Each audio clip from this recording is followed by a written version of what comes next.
Hello, good evening, everybody. I guess it doesn't really make a difference if we wait for 3 minutes more. It's just you left, so thanks for staying. I'm the last presenter for today. My name is Jenny. I wear many hats, but today I am representing Euraccess ASEAN, which is an initiative of the European Commission on Research and Innovation. I am in charge of the ASEAN region.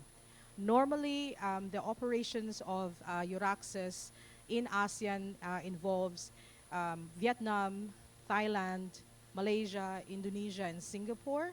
So in our list, the Philippines is not there yet. However, because we also work on a regional level, then of course we have, that's why I'm here. And tomorrow I will be in Brussels. So very nice to be with you all. So I think it's important to note as well that I am a product of European Union programs. So I did, before I did my PhD, which was also in Europe, I did programs with Austria, with Germany, also with Slovenia, so many of the member states. Thank you very much. And I did also the Erasmus Mundus. After I did the Erasmus Mundus, I did also the Marie Skłodowska-Curie Actions.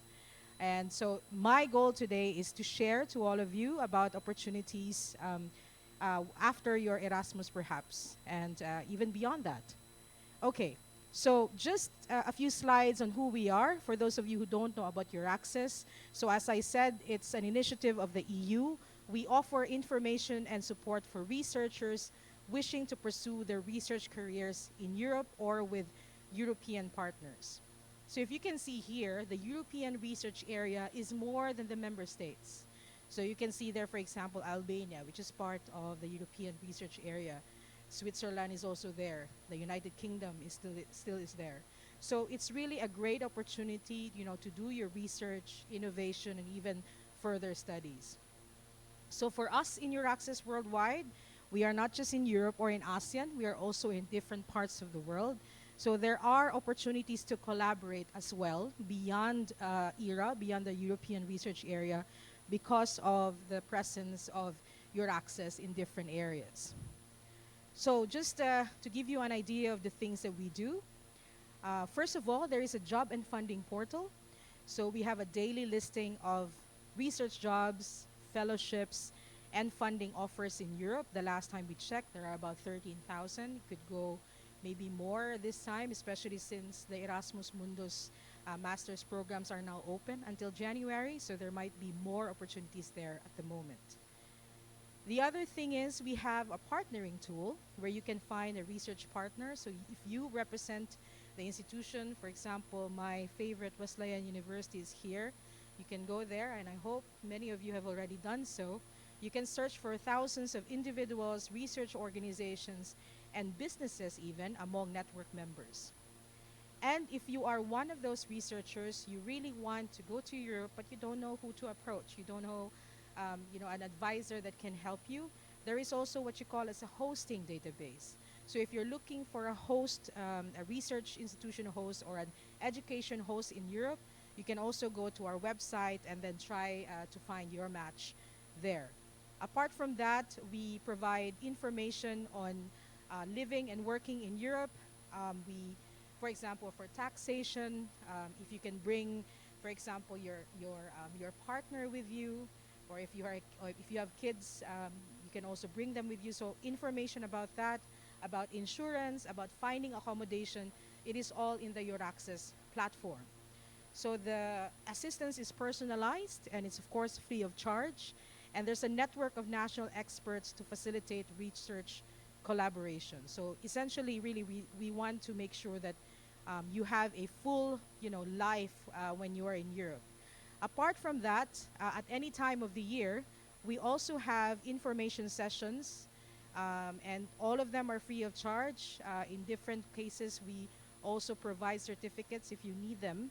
So info sessions and capacity building webinars, we have that on a regular basis as well. So please check our website for that. And then now, since I don't have that much time, I will introduce to you Horizon Europe. So this is the biggest research and innovation program of the European Union. And there are a lot of pillars there. For the purpose of my presentation, I will ask you to focus on pillar 1, which is on excellent science. And under that, you have the European Research Council, you have the Marie Skłodowska-Curie Actions, and the research infrastructures. But just in case you're interested as well on the other pillars, please take a look as well if you are, especially if you come from institutions that are very much experts already in research and innovation. Look at pillar 2 as well, which really addresses the sustainable development goals. So there are opportunities for collaboration even for the Philippines. But let's go to the Marie Skłodowska-Curie Actions. So as the name implies, it is named after Marie Curie, who won the Nobel Prize twice in different categories. And so under the MSCA actions, there are five main actions. The ones below may not be as interesting as the ones above, so we'll focus on the ones above. First is the doctoral networks. These are programs in and outside academia, including joint and industrial doctorates. So if you have already done your master's degree and you want to pursue a PhD in whatever field, you can apply for the Marie Skłodowska-Curie Actions PhD. But if you are also a representative of an institution, then you can also join a doctoral network, so you can be part of that consortium that provides the PhD. For example, if you want to do a PhD, if you want to create a program in, let's say, space science or something like that, then you can be a part of maybe Politecnico di Milano, and then maybe University of Vienna, and then you have Wesleyan University. You create a doctoral network. You apply for funding from the European Commission, and then when it is funded, then you can provide scholarships, PhD scholarships for the research group, okay? But if you are just an individual researcher, what you can do easily is just find, and you can do that in your access. You can just look for the MSCA that is open, find the kind of topic that you want, the course that you want, and then apply. And that's basically it. So it's easy for PhD students because you just really need to find the course that fits you. Now, as opposed to the doctoral network, the postdoctoral fellowship is, of course, first of all, you have to have your PhD already. And you have to have maybe a maximum of 8 years after your PhD. That's for your postdoc. In this case, this is a bottom-up approach. So basically, you bring your own proposal, your idea of excellent science that you want to do. And then you identify a host. Again, you can look at your Access ASEAN to look for that specific host. And after you find that host, then you can apply together. So there is support, during the application process. And for those institutions that already are very experienced in this, they actually fly, fellows from, let's say, from the Philippines to go to, let's say, to Milan, just to write the proposal with them, or at least to learn how to write a strong proposal for submission. So there's a lot of support even in the application process, okay? The other thing that's very interesting is what you call as the Marie Skłodowska-Curie Staff Exchange. And this is support for research and innovation staff exchanges. So how this works is, for example, there is somebody from the Philippines representing an institution wanting to gain knowledge, and let's say in France, in Paris, maybe the Institut Pasteur, to gain knowledge there. Then you exchange. There's a short-term mobility course, at least 1 month, maximum I think 12 months. Then that is paid by the commission. And this is great because sometimes, with postdoctoral fellowships and doctoral PhD fellowships, it's quite long, and sometimes maybe many of you have responsibilities administratively or academically, so you can't go for a long time. So the staff exchanges are great because they're short, but they're also targeted, and you're really part of a really strong consortium as well. So please think of that. Underneath there's a co-fund. So if your institution has funds, then you can co-fund with the EU, and then with the MSCA citizens, of course, that's more for the EU. Apart from that, I wanted to introduce to you something that is also open for the Philippines, Filipino researchers, and that is the European Research Council grants. So the ERC is a very unique mission. First, it encourages the high quality research in Europe through competitive funding. And second, it also supports investigator driven frontier research across all fields. And there is only one criterion for this search, and that is excellence. That is it. That is excellence. That is the sole criterion. And under this, there are several grant schemes. You have the starting grants, and these are for researchers 2 to 7 years after the PhD. So if you have finished your PhD and you want to create your own research team, then you can apply for the ERC and you get up to 1.5 million euros. If you are a bit advanced, so from 7 to 12 years after the PhD, you can apply for the consolidator grants, and that is up to 2 million euros. If you are much more advanced than that, of course, you go for the advanced grants, and you have to show a track record of significant research in the last 10 years, and you get about 2.5 million euros. There are also other grants, like the proof of concept grants, and these are for those who are already about to do a grant, but you need seed funding, to start. And then you also might want to consider a synergy grant. And in this case, there can be 2 to 4 principal investigators. So let's say a principal investigator in let's say Hungary, and then a principal investigator here in the Philippines working on one project together. So that's just one opportunity as well. Okay, that's my 15 minutes. I was given only 15 minutes. So just to give the email, asian@euraccess.net for more questions. And there, of course, our Twitter account. I have my own Twitter account as well that just resurrected recently. So if you're interested, please follow me there. So again, my name is Jenny Elmaco. Please let me know if you have other questions. Thank you so much.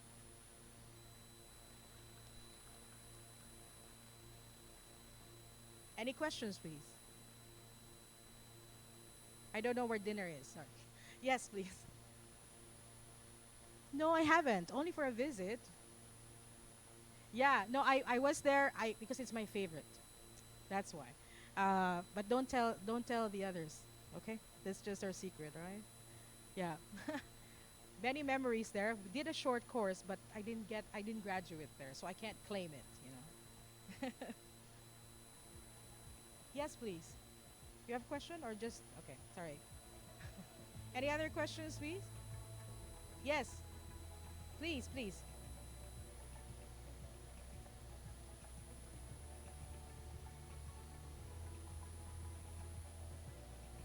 Ah,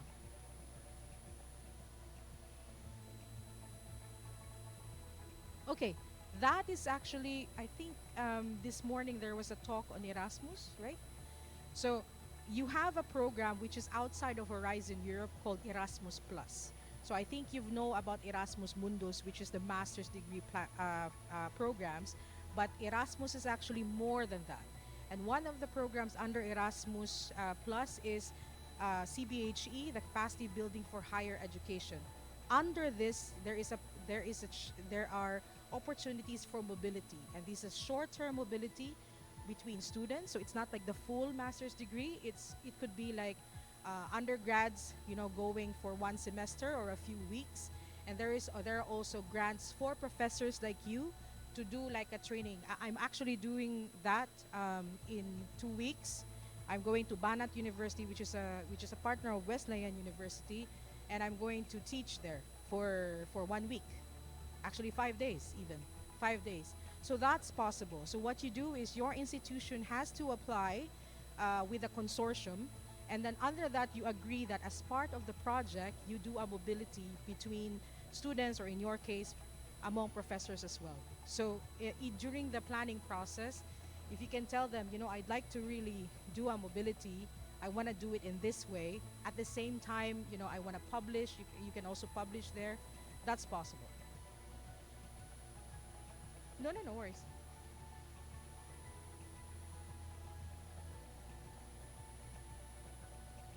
No, no. Well, you have to apply, of course, because you have to apply with an institution. So your institution has to give a mobility based on the um, the the agreed, program. So in the case of Timisoara, for example, and Banat University and Wesleyan, it's on, what's it called, ambassadorial program for international exchange or something like this. So but it could be open. It could be in veterinary medicine. There is also another program which might be very interesting for you.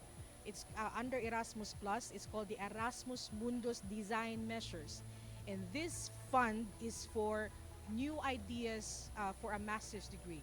So you're creating, like a new master's degree, and of course, in the process of making that, then you have to do mobile. So you have to go to Hungary, let's say, and then you go to the neighbor, to the yeah. So you can go around and you can create this master's program together with the consortium.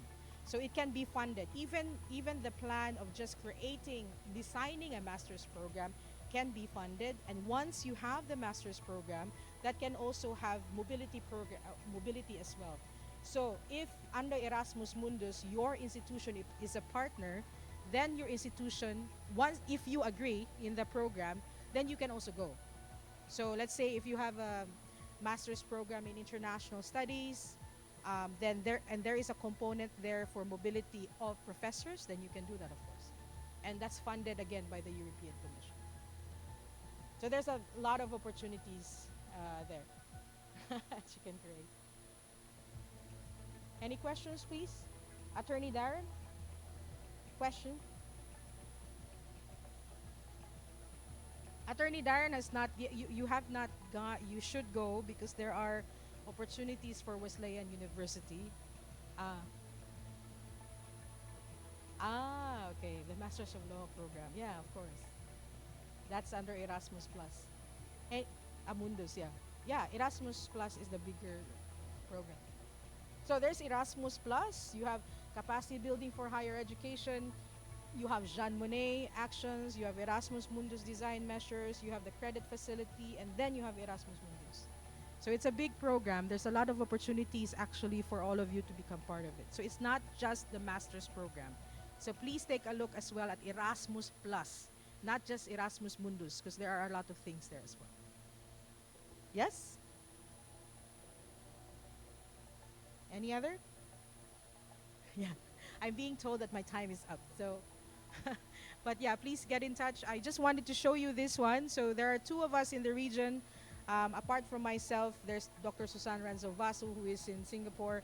She's actually en route to Brussels at the moment. So, so if you are, especially if you're in Singapore, if you know somebody in Singapore, please also contact her. Okay? Thank you so much for the time, and thank you for staying, and have a nice weekend.